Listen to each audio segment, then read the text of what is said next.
muragol dow ko gonɗen ɗe ɗiɗi ɗe yeeyi e daarirde e hakkillo e ñeeñal fa joddal men e heddiɓe wooɗa cuuren baasi tappineɗen ko ɓeydi baasi sitil say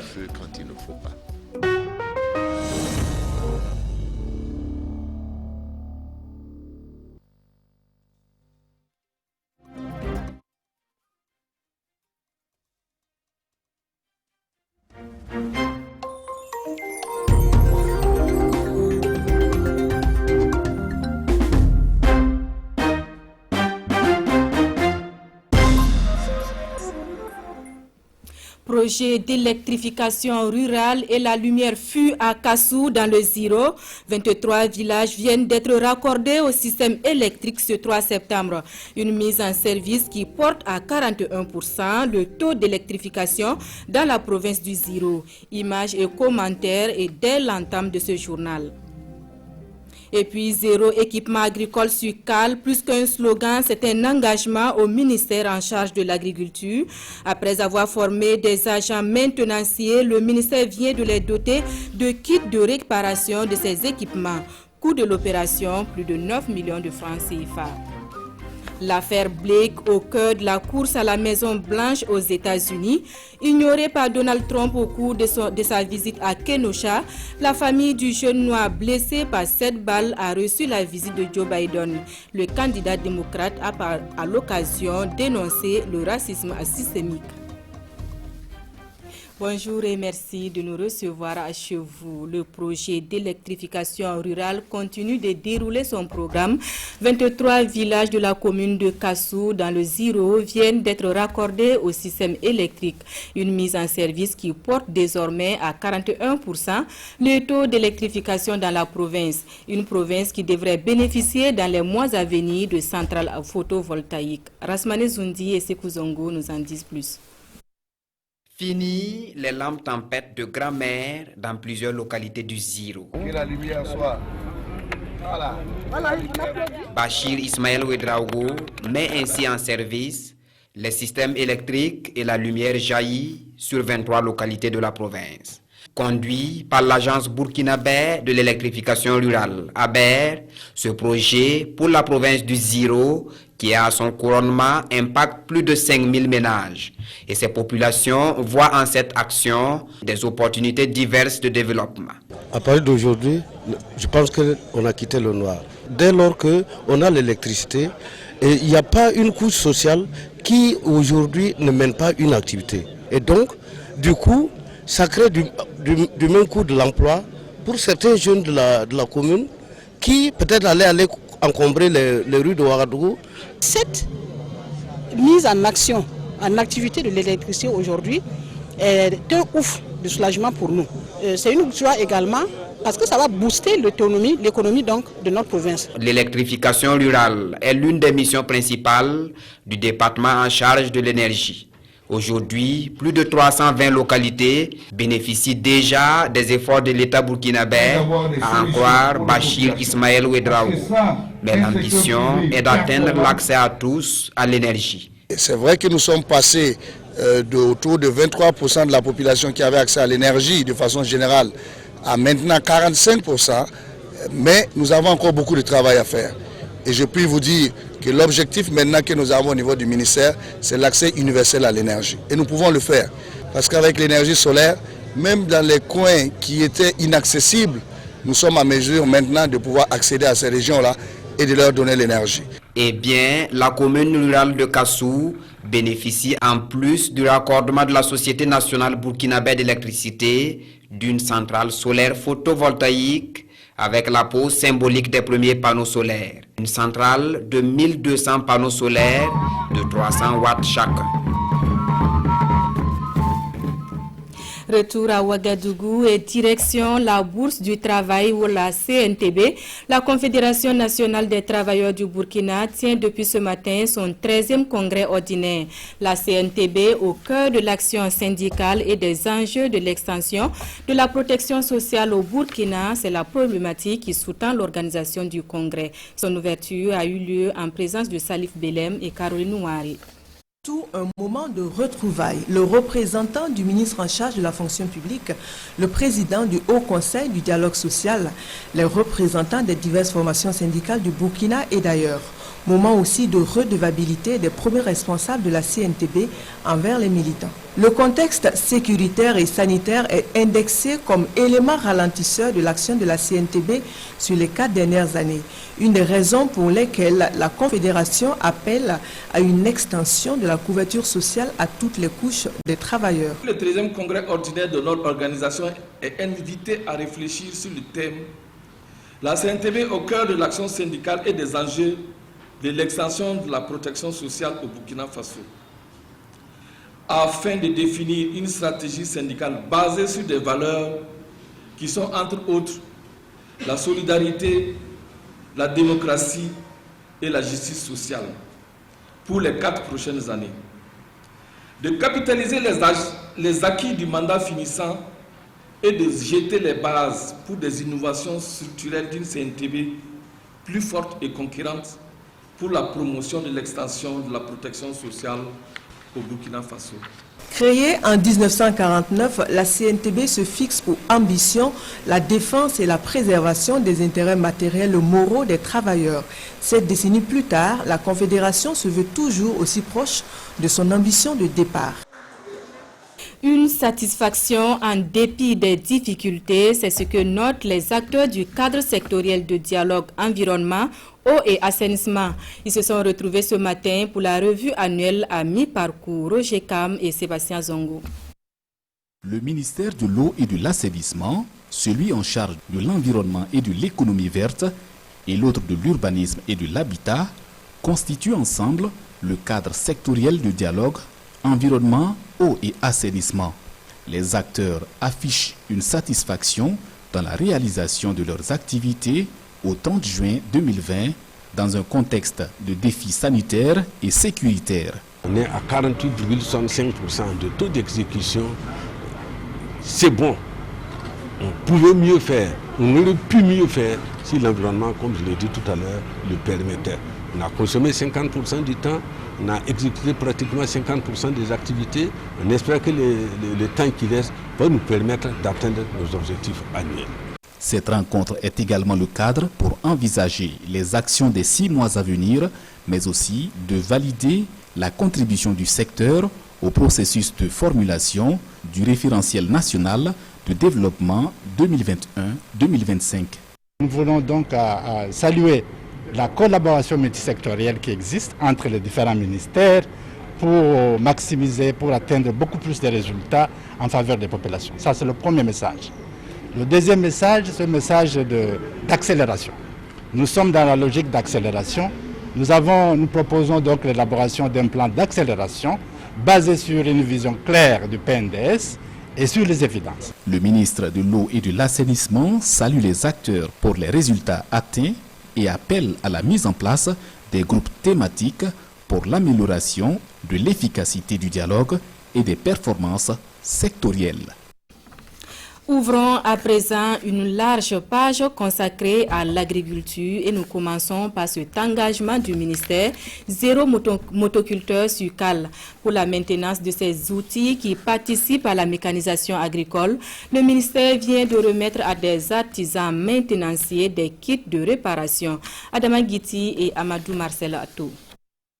Ils sont une vingtaine d'artisans de maintenance de motoculteurs à bénéficier d'un renforcement de capacité dans un centre en Côte d'Ivoire. Et pour leur permettre d'être plus opérationnels, ils reçoivent ici des kits de maintenance contenant chacun plus de 100 outils de travail. C'est dans cette dynamique-là qu'au niveau du ministère de l'Agriculture, nous avons un programme de renforcement de la mécanisation qui est la cheville ouvrière dans cette dynamique pour nous permettre effectivement de pouvoir avoir des motoculteurs vraiment qui se comportent bien et qui vont fonctionner dans la durabilité et permettre un renouvellement sûr. Ce dont va permettre le renforcement du maillon de la maintenance pour le compte du ministère en charge de l'agriculture, ce qui constitue une opportunité pour les bénéficiaires. On avait du matériel qu'on travaillait avec, mais vu l'état de nos matériels, elle est trop ancienne. Avec le nouveau matériel que nous avons eu, ça va beaucoup nous aider dans les tâches. Ces kits de maintenance ont coûté au département de Salifou Ouédraogo plus de 9 millions de francs CFA. Aux artisans, il est demandé de faire preuve de professionnalisme dans la gestion de ces kits en vue d'atteindre l'objectif zéro motoculteur sur cale. Table filière maïs, les acteurs sont à la recherche d'une meilleure structuration. Ils se sont retrouvés hier à Ouagadougou pour la mise en place de l'interprofession. De la rencontre de Ouagadougou est né un conseil de 6 membres pour mieux défendre la filière et ainsi contribuer à la lutte pour l'autosuffisance alimentaire au Burkina Faso. Sur la rencontre, on en sait davantage dans ce reportage de Kwale Nebié et Maïmouna Traoré. Renforcer les capacités organisationnelles et de gouvernance des acteurs de la filière maïs, c'est ce qui réunit ici l'ensemble des partenaires techniques et financiers du projet d'appui à la structuration de la filière. C'est la fin du processus de mise en place de l'interprofession entamé depuis 2015.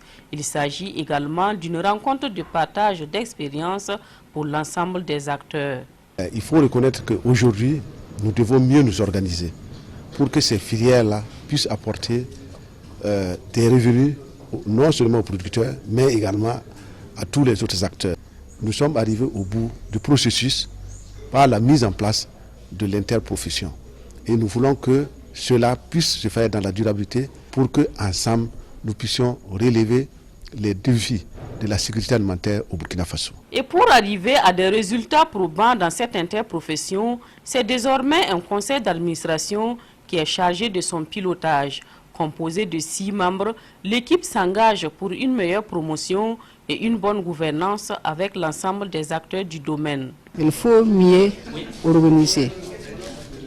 C'est pour ça que organiser, nous on a ces 3 filières qui sont réunies ensemble. Premièrement, c'est les producteurs. Deuxième, c'est les transformations. Troisième, c'est les commerçants importateurs. Le maïs occupe le 2e rang des productions céréalières au Burkina Faso. La filière est financée à hauteur de 300 millions de francs CFA par l'UEMOA. Et cela dans le but d'accompagner l'État burkinabé pour une autosuffisance alimentaire. Dans la filière mil, l'heure est à la formation des agents techniques d'agriculture. La formation est portée par le programme de coopération agricole Burkina Faso-République populaire de Chine à travers le projet d'assistance technique pour la démonstration du mil. Cette formation vise un double objectif, le renforcement du secteur semencier et la vulgarisation des techniques culturelles. Le point avec Salifou Belem et Ouma Zombri. C'est une formation qui allie théorie et pratique. Les participants reçoivent depuis cette salle des connaissances sur la théorie générale de la sélection du mil, la production de semences du mil perlé, la gestion des nuisibles et les techniques de gestion de l'eau dans les parcelles. Les agents de l'agriculture s'approprieront également la technique de culture chinoise, l'utilisation des machines agricoles et l'entretien des parcelles sémencières. La particularité de ces techniques, ça porte sur plusieurs aspects. Tout d'abord, la densité de culture, de semis, l'espacement des plants, le cycle de croissance, ainsi que la gestion des champs. Tout ça, c'est différent. Donc, il faut appliquer des technologies différentes aussi. Pour de meilleurs rendements agricoles, une année après la mise en place du programme de coopération agricole Burkina Faso, République populaire de Chine, le directeur général de la production végétale se réjouit des résultats engrangés. Il s'agit maintenant de continuer donc, avec la recherche qu'il mène pour introduire également la variété que nous appelons le mil chinois qui, chez eux là-bas, a un potentiel de 12 tonnes à l'hectare. À terme, le projet d'assistance technique pour la démonstration du mil va contribuer à la vulgarisation des techniques de production et à l'amélioration du rendement du mil pour les participants venus des 9 régions agricoles du Burkina Faso. Parlons protection de l'environnement à présent et nous vous faisons écho de cette convention signée entre le ministère en charge de la question et le projet PONASI, une convention dont le principal objectif est la réduction de la vulnérabilité du complexe écologique constitué des parcs de Pau, du Nazenga et de la forêt classée de la Sicile. Des précisions dans ce reportage de Césaire Carfo et Amadou Marcel Tou. Le ministère en charge de l'environnement et le projet PONASI, officiellement unis pour une meilleure gestion des aires protégées au Burkina. Ce partenariat vise entre autres la protection et la sécurisation du complexe écologique PONASI, le parc de Pau, de Nazenga et la forêt classée de la Sicile. Porté par un consortium d'ONG, le projet a déjà fait ses preuves dans des communes comme Nobéré, Diaro, Pau et Biéa. Je pense que la signature de cette convention ouvre la voie à une meilleure exécution des activités sur le terrain parce que chaque partenaire à travers la convention saura désormais quelles sont les activités qu'il peut mener, comment les mener et comment ensemble nous pourrons aller vers les résultats escomptés. Des résultats escomptés relatifs au renforcement de la surveillance et du dispositif de lutte anti-braconnage dans la localité, parallèlement aux missions dévouées aux acteurs forestiers. Autant nous développons des stratégies pour protéger ces forêts, autant ceux qui sont en train aussi d'agresser ces forêts ont des stratégies pour mieux exploiter, pour mieux les occuper. Je pense que la signature de cette convention va nous être d'une utilité pour nous aider à gérer durablement ce complexe. Comme je l'ai dit, c'est un complexe qui a toute son importance de par son étendue, de par la diversité des espèces qu'on rencontre, également de par son impact socio-économique sur les populations riveraines. Mis en œuvre en 2019 pour 3 ans, le projet PONASI d'un montant d'environ 1 milliard de francs CFA se veut donc une mesure palliative à la vulnérabilité du complexe. Il est financé à hauteur de 900 millions de francs CFA par l'Union européenne. Aux États-Unis, l'affaire du jeune noir blessé par balle plus que jamais au cœur de la course à la Maison-Blanche, ignorée par Donald Trump au cours de sa visite à Kenosha. La famille de Blake a reçu la visite de Joe Biden, le candidat démocrate qui, à l'occasion, a dénoncé le racisme systémique. Joe Biden versus Donald Trump, les adversaires de la course à la Maison-Blanche sont aux antipodes. Pour preuve, s'il en fallait une autre, la visite de Kenosha dans le Wisconsin. Quand Trump l'a totalement ignoré, Joe Biden, lui, s'est entretenu avec la famille Blake et Jacob Blake lui-même. L'Afro-Américain de 29 ans est toujours paralysé depuis qu'il a reçu 7 balles dans le dos à bout portant devant ses enfants par un policier blanc après une altercation le 23 août dernier. Joe Biden s'est ensuite rendu à l'église luthérienne Grace, où il a rencontré des dirigeants de la communauté. Et c'est à cette occasion que l'ancien vice-président de Barack Obama a dénoncé le racisme systémique du pays. Nous en arrivons enfin au point où nous allons nous attaquer au péché originel de ce pays, vieux de 400 ans, dit-il, l'esclavage et tous ses vestiges. Joe Biden a promis, à défaut de pouvoir mettre fin au racisme, que les choses s'amélioreraient sous son mandat. Biden a aussi défendu les policiers pour leur bravoure et leur service public et promis des réformes pour améliorer leur quotidien. Il s'est posé en rassembleur, prônant l'unité après des jours de protestations raciales qui ont culminé avec la mort de 2 manifestants abattus par un jeune blanc de 17 ans inculpé de meurtre avec préméditation. Des actes qu'a refusé de condamner Donald Trump. Le Wisconsin est un État crucial pour la prochaine élection présidentielle. Il a été démocrate pendant plus de 20 ans, jusqu'à ce que Donald Trump batte Hillary Clinton en 2016. Avec cette visite à Kenosha, Joe Biden a peut-être bien marqué des points face au discours sans aucune empathie du président Trump.